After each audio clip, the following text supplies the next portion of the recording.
Assalamualaikum warahmatullahi wabarakatuh. Salam Pramuka. Adik-adik peserta LPK online cabang Kediri tahun 2020. Kali ini kita akan membahas terkait dengan dasar-dasar manajemen.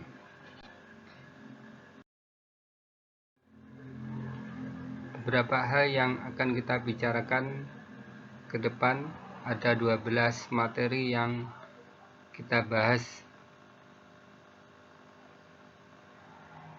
terkait dengan dasar-dasar manajemen. Yang pertama berkaitan dengan organisasi dan manajemen. Organisasi dan manajemen, semua bentuk organisasi di mana orang-orang bekerja sama mencapai tujuan yang telah diterapkan, membutuhkan manajemen. Manajemen diperlukan organisasi agar usaha mencapai tujuan menjadi mudah. Secara spesifik, ada 3 alasan utama dibutuhkannya manajemen dalam organisasi, yaitu mencapai tujuan, menjaga keseimbangan, dan mencapai efisiensi dan efektivitas. Unsur inti administrasi. Adik-adik, terkait dengan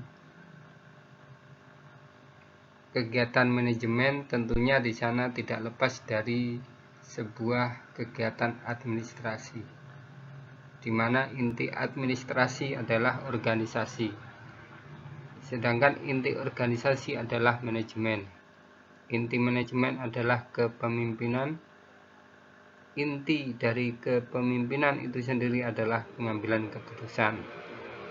Inti pengambilan keputusan adalah hubungan manusia.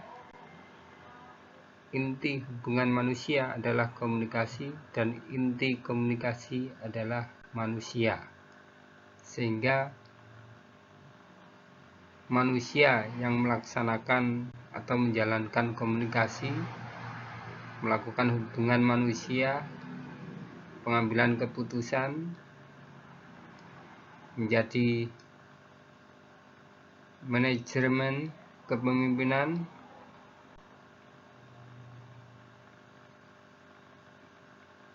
Kemudian organisasi menjalankan manajemen organisasi dan melaksanakan administrasi. Semuanya adalah dikerjakan oleh manusia sebagai pengurus ataupun pemimpin dalam sebuah organisasi. Ini saling keterkaitan antara kegiatan satu dengan yang lainnya. Pengertian organisasi. Organisasi di sini menurut Griffin adalah sekelompok orang yang bekerja sama dalam struktur dan koordinasi dalam mencapai serangkaian tujuan tertentu. Ada beberapa definisi terkait dengan organisasi, bisa adik-adik baca di sini berkaitan dengan teori apa itu organisasi.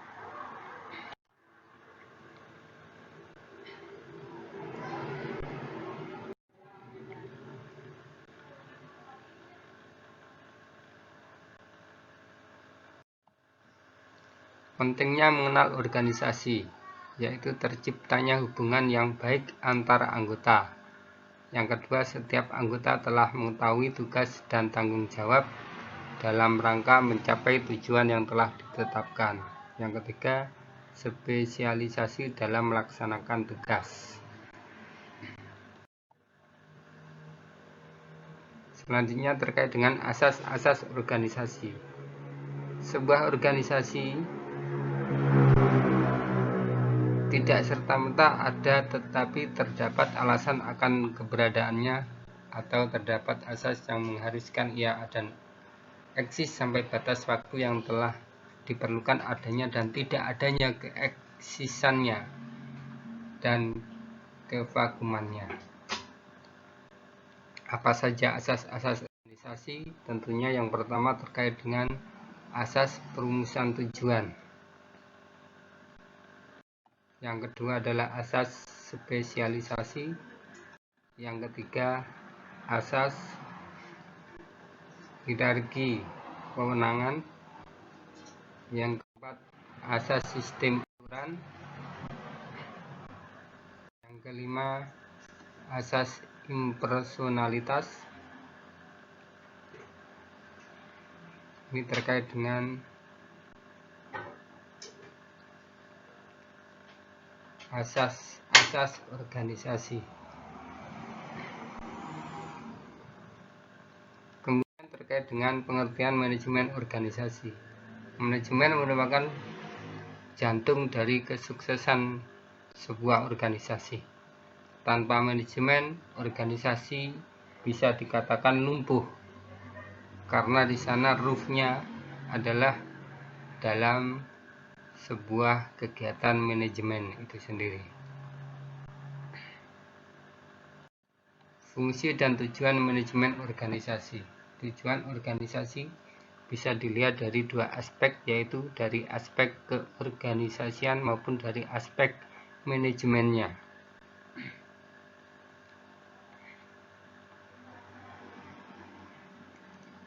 Sedangkan dari aspek proses manajemen sendiri dapat dirinci sebagai berikut. Yang pertama adalah planning, yang kedua organizing, yang ketiga acting, yang keempat controlling, yang kelima evaluating.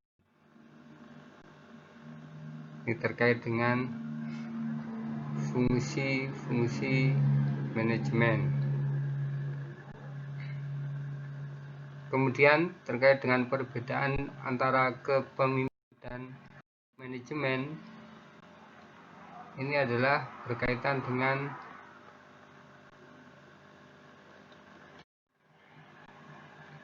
sebuah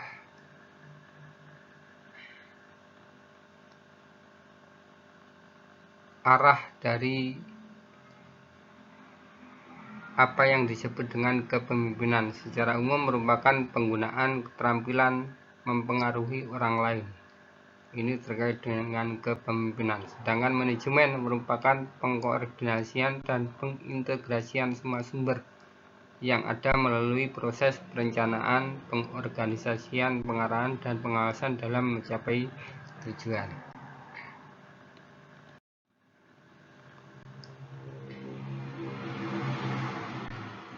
Pengertian manajemen dari beberapa ahli. Di sana ada berbagai definisi terkait dengan apa itu yang disebut dengan manajemen.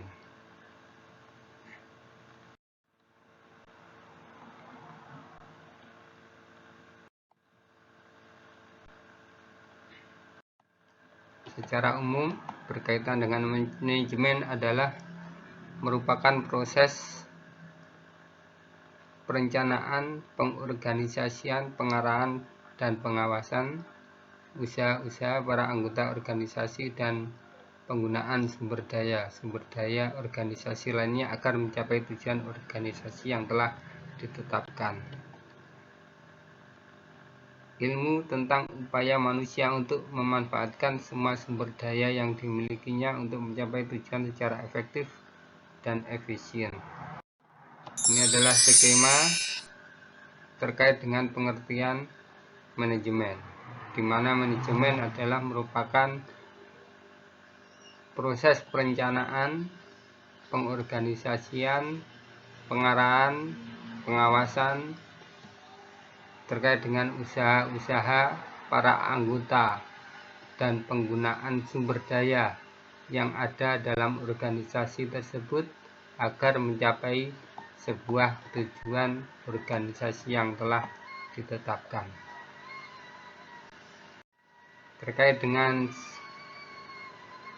pengertian manajemen yang kedua, di mana manajemen itu sendiri adalah untuk memanfaatkan semua sumber daya yang dimilikinya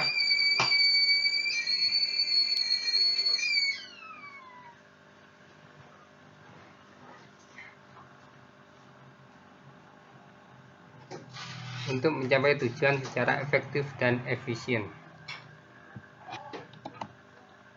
Terkait dengan skema yang kedua berkaitan dengan pengertian manajemen.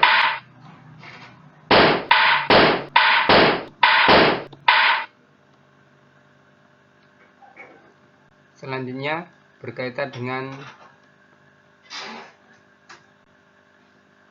beberapa pengertian manajemen di atas, dapat dikatakan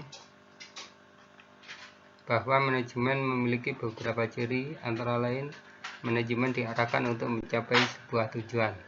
Manajemen sebagai proses, di mana di sana ada sebuah perencanaan, pengorganisasian, penggunaan, pelaksanaan, pengarahan, dan pengawasan. Kemudian tersedianya sumber daya, baik sumber daya manusia, material, dan sumber yang lain. Mendayagunakan atau menggerakkan sumber daya tersebut secara efisien dan efektif. Terdapat orang yang menggerakkan sumber daya tersebut, yakni seorang manajer. Selanjutnya penerapan manajemen berdasarkan ilmu dan juga seni atau keahlian yang harus dimiliki oleh manajer itu sendiri. Yang ke-8 terkait dengan pengertian manajemen dan manajer. Manajemen adalah proses melaksanakan fungsi-fungsi manajemen dan pengalokasian sumber-sumber daya yang tersedia untuk mencapai tujuan yang telah ditetapkan. Manajemen merupakan ilmu dan seni dalam proses perencanaan, pengorganisasian, pelaksanaan, dan pengendalian dalam mengelola sumber daya yang terbatas secara efektif dan efisien untuk mencapai sebuah tujuan. Sedangkan arti dari manajer itu sendiri adalah orang yang melaksanakan fungsi-fungsi manajemen tersebut.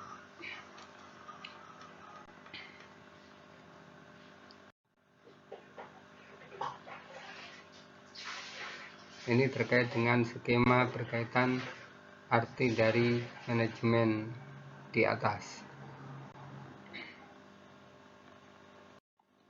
Secara efisien dan efektif. Efisien yakni kemampuan untuk menggunakan sedikit mungkin sumber daya yang ada untuk mencapai tujuan atau melakukan sesuatu dengan cepat. Efektivitas, kemampuan untuk menentukan tujuan yang tepat atau melakukan sesuatu yang tepat.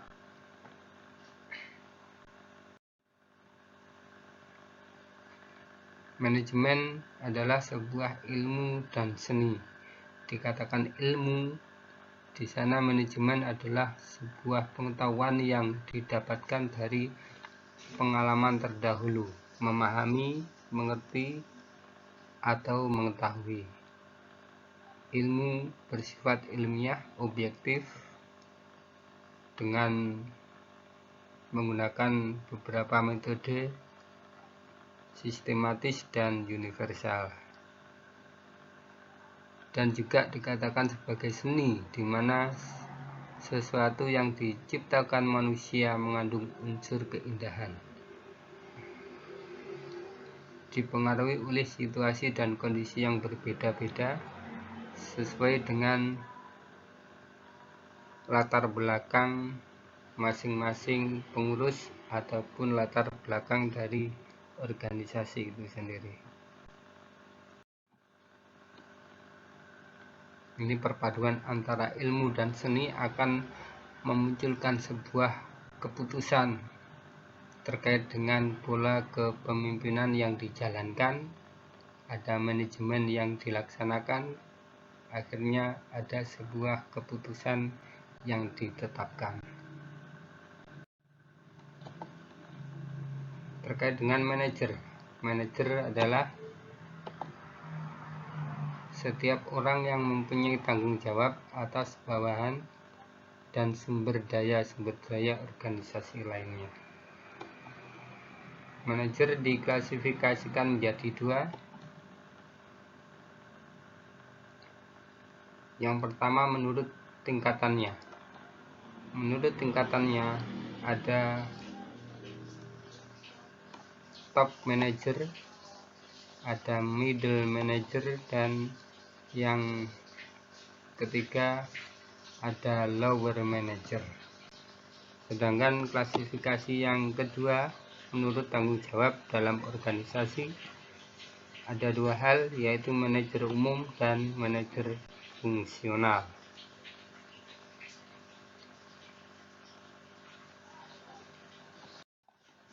Selanjutnya terkait dengan tingkatan manajer.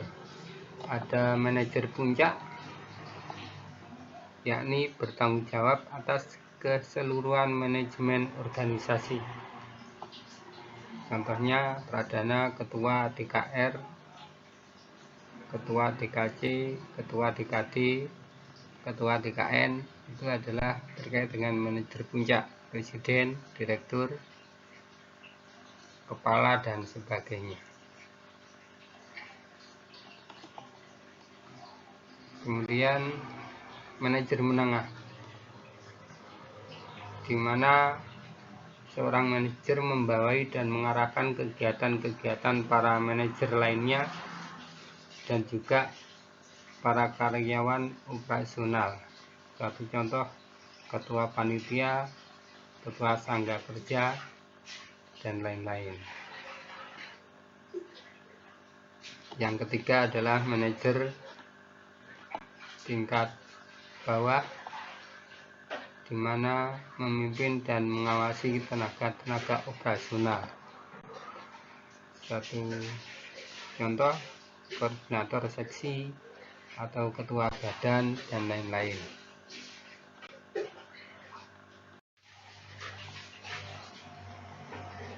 Manajer fungsional dan umum.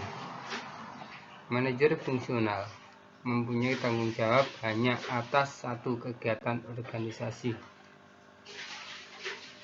baik itu produksi atau perencanaan secara umum, pemasaran, atau sosialisasi, personalia, kepengurusan, dan keuangan, pendanaan. Kemudian manajer umum berkaitan dengan pengaturan, pengawasan, dan pertanggungjawaban atas satuan kerja secara keseluruhan, mencakup semua atau beberapa kegiatan fungsional satuan kerja.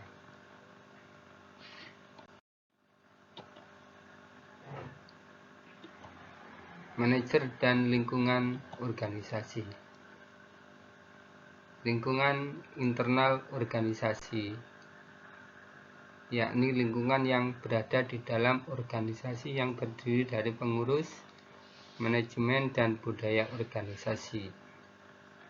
Suatu misal di sini adalah Dewan Kerja. Dewan Kerja adalah lingkungan internal, di mana di sana para pengurusnya adalah para pramuka, penegak, dan pandega.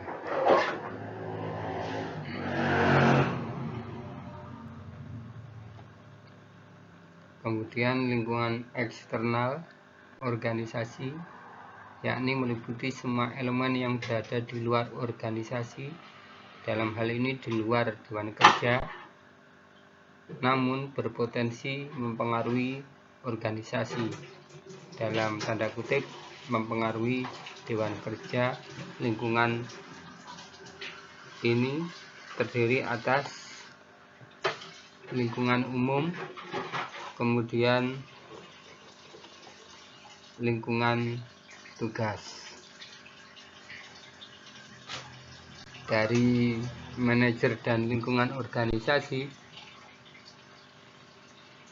bisa kita berikan gambaran seperti pada gambar berikut terkait dengan lingkungan internal Dewan Kerja, di mana di sana ada sebuah manajemen yang dijalankan, ada kepengurusan yang sudah tersusun, dan ada budaya organisasi yang telah disepakati. Ini adalah lingkungan internal. Kemudian terkait dengan lingkungan eksternal, ada lingkungan umum dan lingkungan tugas. Terkait dengan lingkungan tugas, keberadaan Dewan Kerja tentunya di sana dalam mengelola kegiatan Pramuka Penegak Merdeka suatu saat akan bekerja sama dengan badan atau dinas tertentu terkait dengan kegiatan Pramuka Penegak Merdeka, ataupun bahkan pada MABI, kegiatan-kegiatan ataupun program dari MABI itu sendiri. Dewan Kerja secara tidak langsung juga merupakan hal yang integral terkait dengan lingkungan tugas dalam kuartir dan juga bahkan pusdiklat, ini khususnya di tingkat nasional, daerah, dan cabang. Kemudian terkait dengan lingkungan umum, berkaitan dengan lingkungan eksternal yang kedua,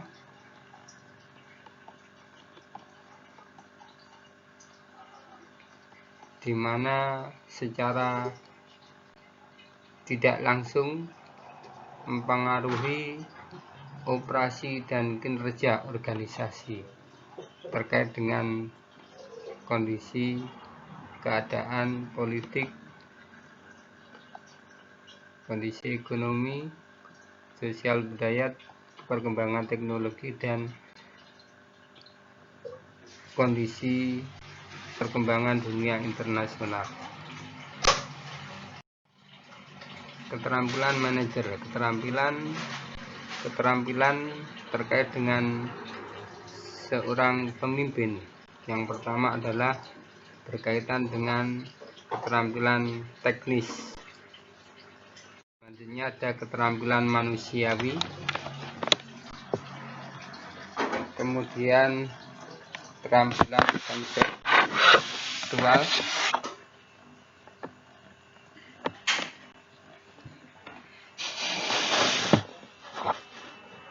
yang selanjutnya berkaitan dengan keterampilan motivasi, kemudian keterampilan teknologi informasi. Tentunya sebagai manajer harus dapat menguasai dan menggunakan perkembangan teknologi informasi saat ini. Mengapa manajemen dibutuhkan? Ini tentunya terkait dengan sebuah keberadaan sumber daya input, di mana para pengurus yang ada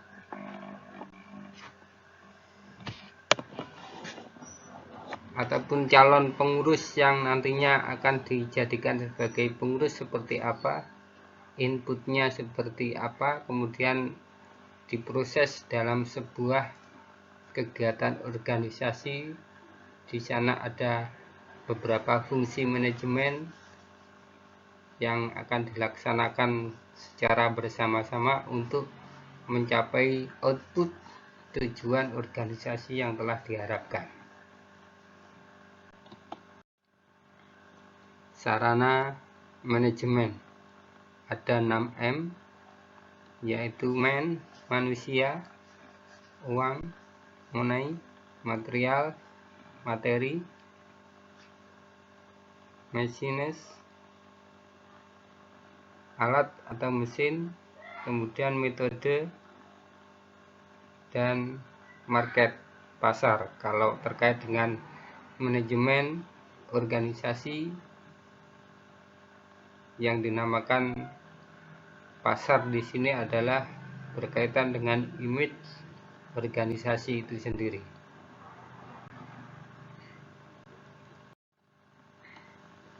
Faktor-faktor dalam pencapaian tujuan. Yang pertama terkait dengan keberadaan sumber daya yang ada. Ada sumber daya manusia, alam, keuangan, dan sumber daya informasi. Dari berbagai sumber daya yang ada di sana diproses dengan sebuah fungsi-fungsi manajemen, ada planning, organizing, actuating, dan controlling. Kemudian dari pelaksanaan proses tentunya di sana ada seni yang dijalankan untuk mencapai sebuah tujuan berdasarkan keahlian masing-masing, kemampuan para anggota pengurus, dan keterampilan semua anggota pengurus. Ada beberapa perbedaan pandangan dalam fungsi-fungsi manajemen. Menurut beberapa tokoh di sini terkait dengan fungsi-fungsi manajemen.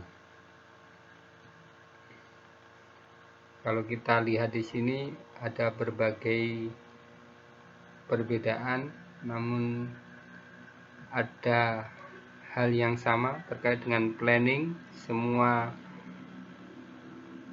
tokoh terkait dengan planning, yang pertama adalah semua merencanakan, kemudian organizing, dan yang ketiga ini mulai ada perbedaan sampai pada yang terakhir controlling.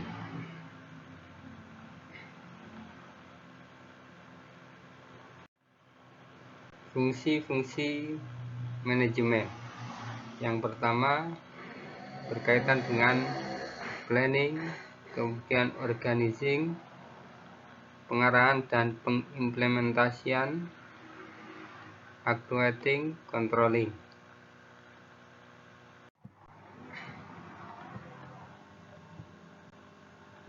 Berkaitan dengan fungsi perencanaan.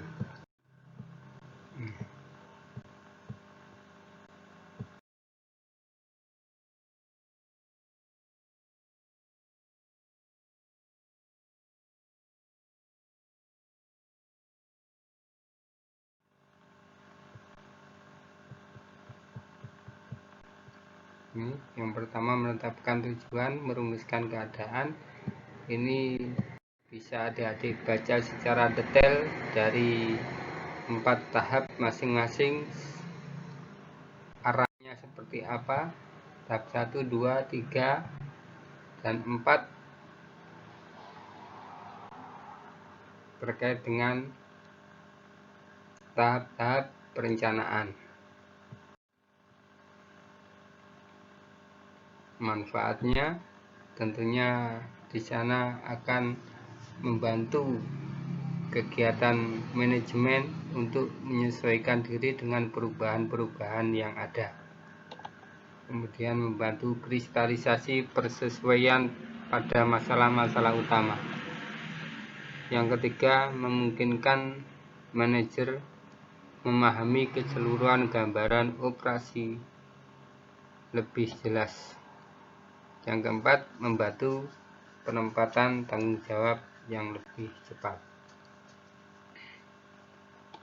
Selanjutnya terkait dengan yang kelima, memberikan cara pemberian perintah untuk operasi atau dalam pelaksanaan tugas kegiatan, memudahkan dan melakukan koordinasi di antara berbagai bagian organisasi, membuat tujuan lebih khusus, terperinci, dan lebih mudah dipahami. Kemudian yang selanjutnya, meminimumkan pekerjaan yang tidak pasti. Yang terakhir adalah menghemat waktu, usaha, dan dana. Terkait dengan kelemahan perencanaan, di sana adalah pekerjaan yang tercakup dalam perencanaan mungkin berlebihan pada kontribusi yang nyata. Keinginannya sangat tinggi, namun ternyata pada pelaksanaannya tidak sesuai dengan apa yang telah direncanakan. Yang kedua, cenderung menunda kegiatan. Yang ketiga, terlalu membatasi manajemen untuk berinisiatif dan berinovasi. Yang keempat, kadang-kadang hasil yang paling baik didapatkan oleh penyelesaian situasi individual. Yang kelima, ada rencana-rencana yang diikuti cara-cara yang tidak konsisten.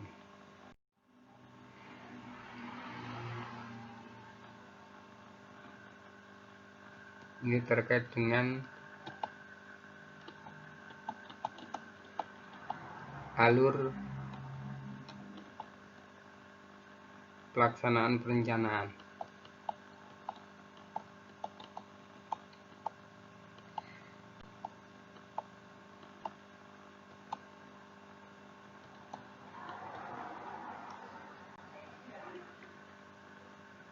Selanjutnya terkait dengan fungsi pengorganisasian,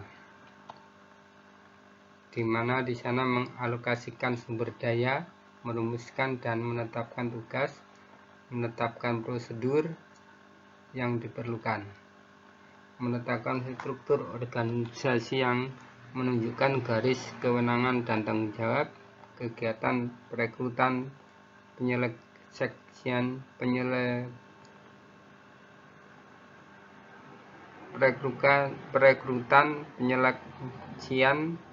kemudian pelatihan dan pengembangan SDM. Yang keempat, terkait dengan kegiatan penempatan tenaga kerja pada posisi yang tepat. Biasanya menempatkan orang yang tepat pada jabatan yang tepat ini sangat diperlukan.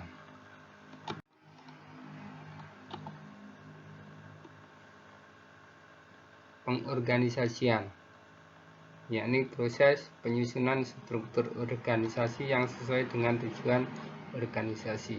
Pada Dewan Kerja, tentunya struktur organisasi sudah ditentukan dalam PP Dewan Kerja.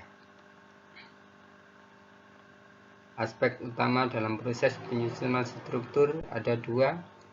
Yang pertama terkait dengan departementalisasi, yakni pengelompokan kerja atau pengelompokan kegiatan.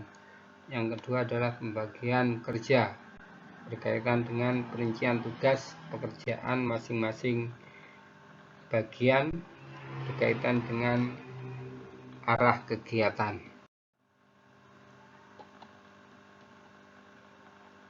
Pelaksanaan proses pengorganisasian akan membuat suatu organisasi dapat mencapai tujuannya yang tercermin pada struktur organisasi yang mencakup 1. Pembagian kerja, departementalisasi, bagian organisasi formal, rantai perintah dan kesatuan perintah. Yang kelima, tingkat hierarki manajemen. Yang keenam, saluran komunikasi. Yang ketujuh, penggunaan komite. Yang kedelapan, tentang manajemen dan kelompok-kelompok informal yang tidak dapat dihindarkan.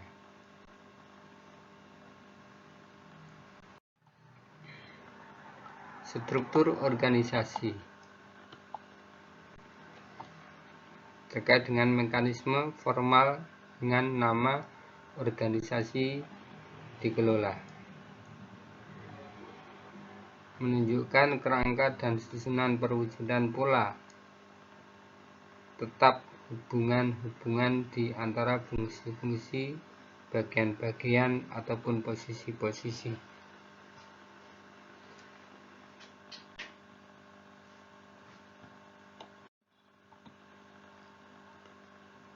Faktor-faktor utama yang menentukan terkait dengan perencanaan struktur organisasi, yang pertama adalah strategi organisasi, kemudian teknologi yang dimanfaatkan, kemudian anggota atau karyawan dan orang-orang yang terlibat dalam organisasi.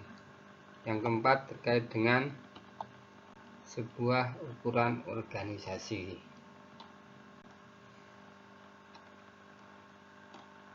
Unsur struktur organisasi ada 5 hal. Yang pertama, spesialisasi pekerjaan, standarisasi kegiatan, koordinasi kegiatan, sentralisasi dan desentralisasi. Yang kelima, ukuran satuan kerja. Bagan organisasi ada beberapa aspek berkaitan dengan bagan organisasi. Di sana ada 5 aspek utama, yakni pembagian kerja, manajer dan bawahan atau rantai perintah, tipe pekerjaan yang dilaksanakan, pengelompokan segmen-segmen pekerjaan, tingkat manajemen. Bentuk organisasi tentunya disesuaikan dengan kepentingan arah dari organisasi itu sendiri. Dalam Dewan Kerja sudah ditentukan terkait dengan struktur organisasi Dewan Kerja. Ada berbagai bentuk gambar struktur organisasi, fungsi pengarahan dan implementasi dan koordinasi. Implementasi adalah proses kepemimpinan, pembimbingan, pemberian motivasi kepada tenaga kerja agar dapat bekerja secara efektif dan efisien dalam pencapaian tujuan. Ini terkait dengan fungsi pengarahan dan implementasi dan koordinasi. Memberikan tugas dan penjelasan rutin mengenai pekerjaan, menjelaskan kebijakan yang ditetapkan. Koordinasi dan tentang manajemen. Koordinasi terkait dengan proses pengintegrasian tujuan-tujuan dan kegiatan-kegiatan pada satuan-satuan yang terpisah suatu organisasi untuk mencapai tujuan organisasi secara efisien. Tentang manajemen terkait dengan jumlah bawahan yang dapat dikendalikan secara efektif oleh seorang manajer atau atasan.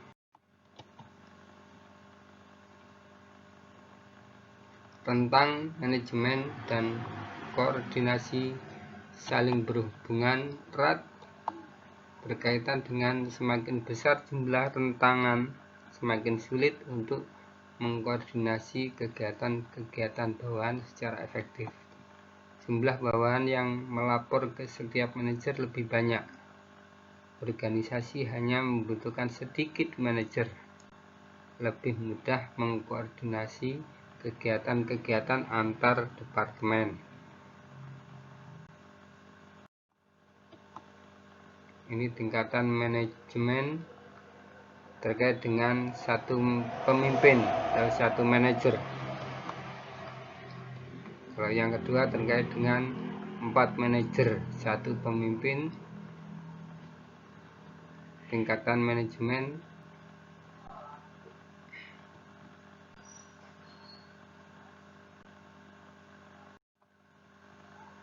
yang selanjutnya terkait dengan fungsi pengawasan dan pengendalian. Di sana adalah kegiatan mengevaluasi keberhasilan, mengambil langkah koreksi, kemudian melakukan berbagai alternatif solusi. Pengawasan terkait dengan usaha sistematik untuk menetapkan standar pelaksanaan dengan tujuan-tujuan perencanaan. Tipe-tipe pengawasan. Yang pertama adalah pengawasan pendahuluan, pengawasan konkuren bersama-sama. Yang ketiga, pengawasan umpan balik. Teknik pengawasan ada yang sifatnya preventif, ada pengawasan pantangan, dan pengawasan remedial.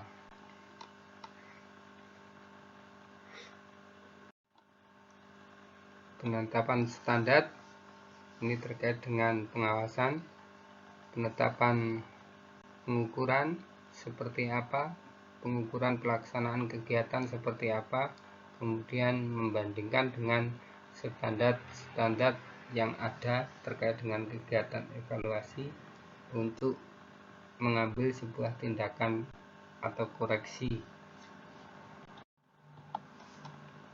Tahap pengawasan yakni menetapkan standar pelaksanaan, penentuan pengukuran pelaksanaan kegiatan, pengukuran pelaksanaan kegiatan,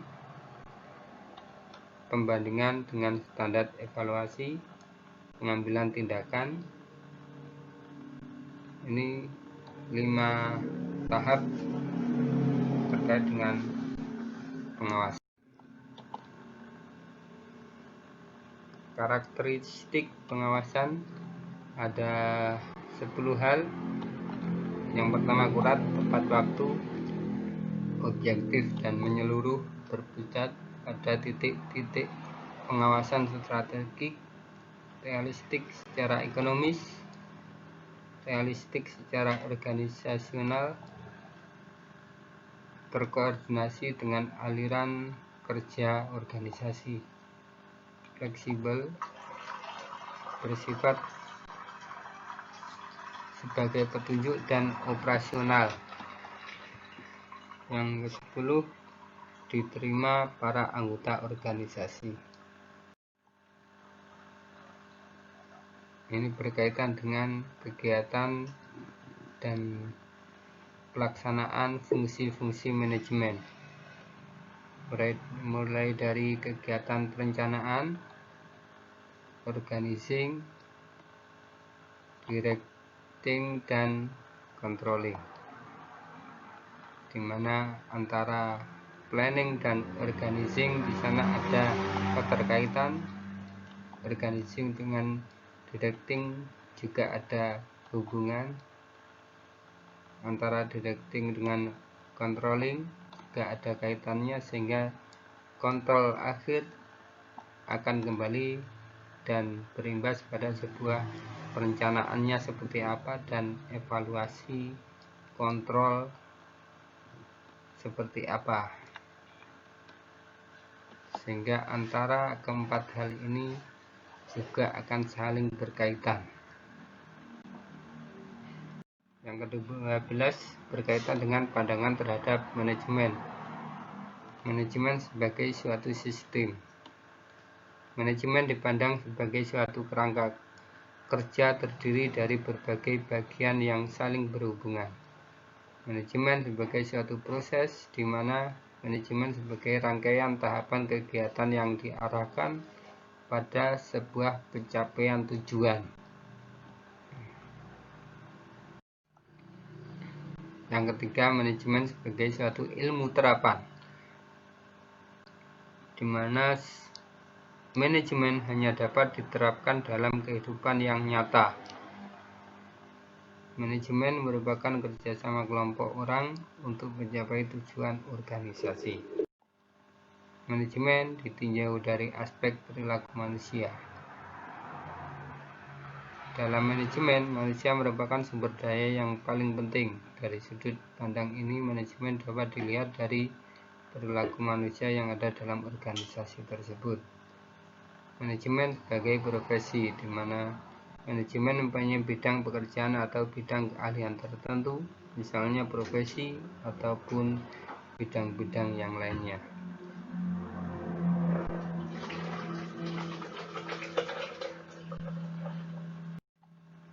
Manajemen sebagai proses pemecahan masalah.